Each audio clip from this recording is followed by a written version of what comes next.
नमस्कार, Bharat express MP digital में आपका स्वागत है। मैं हूं हरिशंकर कुमार। विधानसभा चुनाव का बिगुल बज चुका है। राजनीतिक पार्टियों के प्रत्याशी मैदान में उतर चुके हैं। इसके साथ ही अब पार्टियों का भविष्य जनता के हाथ में है।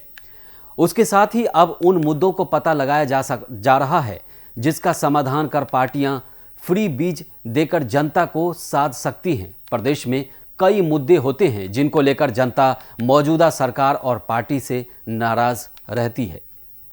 चुनावी साल में यही वो मुद्दे होते हैं जो पार्टी का प्रदेश में भविष्य और उनकी हार जीत को सुनिश्चित करती है। जी न्यूज़ की तरफ से किए गए ओपिनियन पोल में ऐसे मुद्दे सामने आए हैं जिनके आधार पर पार्टियों को पता चल सकता है कि कौन से मुद्दे हैं जिनको सॉल्व कर पार्टी अपनी पकड़ मजबूत कर सकती है। ये हैं वो खास मुद्दे जिन पर रहेगा फोकस। देश की दिग्गज पार्टी चाहे वो बीजेपी हो चाहे वो कांग्रेस हो, दोनों ही इन मुद्दों पर फोकस कर रही है।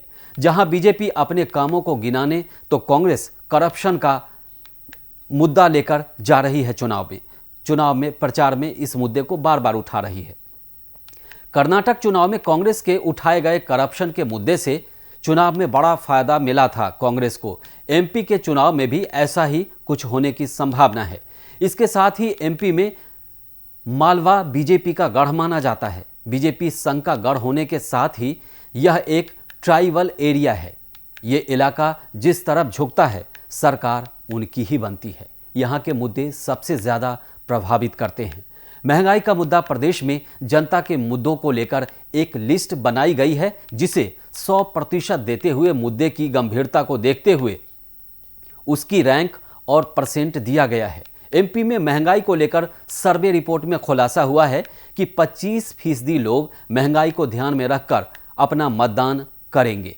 अब तक का सबसे बड़ा मुद्दा प्रदेश में महंगाई को लेकर है। महंगाई के साथ बेरोजगारी मध्य प्रदेश में दूसरा सबसे बड़ा मुद्दा इसी का है, यानी बेरोजगारी का है।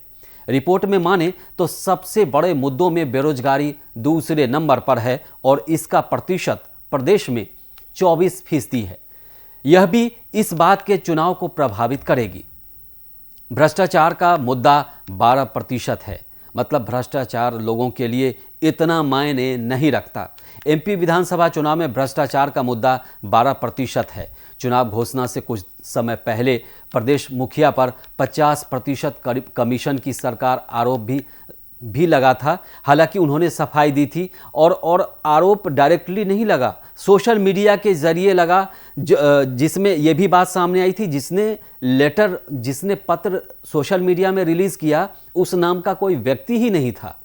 तो ये भी अपने आप में एक बहुत बड़ा सवाल है कि किसने रिलीज़ किया और उसका अगर बीजेपी सरकार को इसका नुकसान होता है तो फ़ायदा किसको होगा। इसके साथ ही कर्नाटक चुनाव में कांग्रेस ने इस मुद्दे को इतने अच्छे से भुनाया कि अपनी सरकार बना ली। मतलब वहाँ कांग्रेस की सरकार है वर्तमान में। हाल ही में चुनाव हुए थे कुछ महीने पहले। इसके साथ ही कुछ और मुद्दे हैं जिन पर फोकस रहेगा। प्रदेश में खराब पानी की निकासी का मुद्दा, नालियों के निर्माण का मुद्दा 9% तक रहने वाला है। मतलब ये स्थानीय जो नगर निगम के मामले होते हैं ये कम ही हैं, 9% तो कम ही माना जाएगा, जिस पर फोकस करना होगा।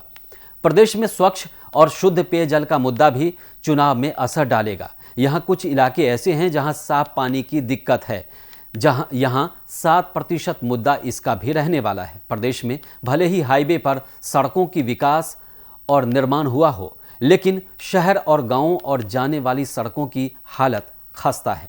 इसको लेकर 6% तक मुद्दा माना जा सकता है।